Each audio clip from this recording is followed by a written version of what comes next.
நேர்கள் அனைவருக்கும் கார்த்திகை தீபம் சீரியலின் சுவாரஸ்யமான கதைப்பகுதி. தாலியை திருடிய ரம்யா, சிம்பிளாக செக்மேட் வைத்த கார்த்திகை தீபம் என்று சின்னத்திரையில் பிரபலமான சீரியலாக ஒளிபரப்பாகி வருகிறது கார்த்திகை தீபம். இந்த தொடரில் இன்று என்ன நடக்கப் போகிறது என்பது குறித்து பார்க்கலாம். தமிழ் சின்னத்திரையில் ஜி தமிழ் தொலைக்காட்சியில் தினமும் இரவு 9 மணிக்கு ஒளிபரப்பாகி வருகிறது கார்த்திகை தீபம். டிஆர்பியில் கலைக்கு வரும் இந்த பிரபலமான தொடருக்கு ஏகப்பட்ட ரசிகர் பட்டாளம் உள்ளது. இந்த சீரியலின் நேற்றைய எபிசோடில் அபிராமி தாலியுடன் பெண் சாமியாரை பார்க்க வந்திருந்த நிலையில் இன்று நடக்கப் போவது என்ன என்பது குறித்து பார்க்கலாம்.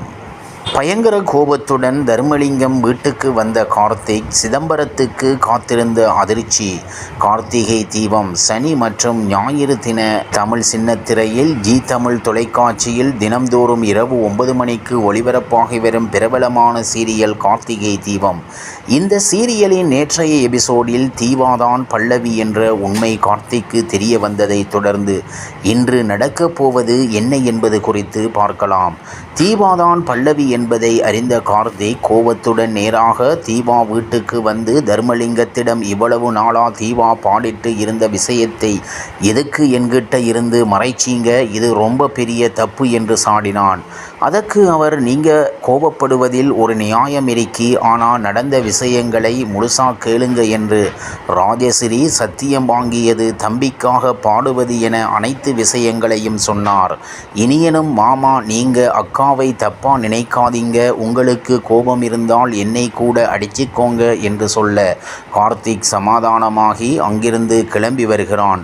தொடர்ந்து இளையராஜாவிடம் பல்லவியாக பாடிக்கொண்டிருப்பது என்னுடைய மனைவி தீபாதான் என்று சொல்ல அவனும் ஷாக் ஆகிறான்.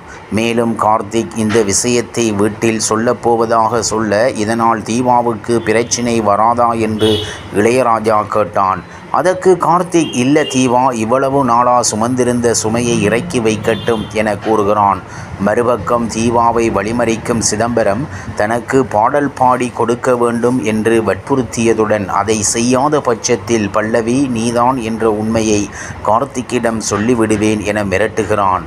ஆனால் தீபாவோ தாராளமாக போய் சொல்லுங்கள் என்று பதிலடி கொடுத்தாள். இதை கேட்ட மீனாட்சி, அந்த ஆள் பொய் சொல்லிட போறாரு என்று சொல்ல, போய் சொல்லட்டும், அப்போதுதான் அவருக்கு விஷயம் தெரியும், நானே அவரிடம் சொல்லலாம் என்றுதான் இருக்கிறேன் என்று சொல்கிறாள். அதேபோல் சிதம்பரம் கார்த்தியை சந்தித்து பல்லவி தீபாதான் என்ற உண்மையை உடைக்க, இது எனக்கே தெரியும் என்று கார்த்தி அதிர்ச்சி கொடுக்கிறான். நீங்கள் என்னோட மியூசிக் கேரியரை கொடுக்க என்னமோ பண்ணுங்க, இனிமேல் உங்களோட கேரியரை நான் அளிக்கிறேன் என்று கார்த்திக் சவால் விட்டான். இதை கேட்ட சிதம்பரம் ஆவேசமடைந்தார். அத்துடன் கிளம்பி செல்லும் வழியில் அவருக்கு நெஞ்சுவலி ஏற்பட்டு காரும் ஆக்சிடென்ட் ஆயிற்று. இதனிடையே அபிராமி கார்த்திக் ஜாதகத்தை கொண்டு போய் ஜோசியர் ஒருவரிடம் ஜாதகம் கேட்க, அவர் இப்போதைக்கு நேரம் சரியில்லை, அவருடைய மனைவி தொடர்ந்து 52 நாட்கள் விளக்கு போட வேண்டும் என்றும் தவறினால் பெரிய பிரச்சனையாகிவிடும் என்றும் சொல்கிறார். இப்படியான நிலையில் அடுத்ததாக நடக்கப் போவது என்ன என்பது குறித்து அறிய கார்த்திகை தீபம் சீரியலை காணுங்கள். இவ்வாறாக கார்த்திகை தீபம் சீரியலின் சுவாரஸ்யமான கதைப்பகுதி செல்கிறது. இனி சுவாரஸ்யம் உங்களை காத்திருக்கிறது. மீண்டும் சந்திப்போம்.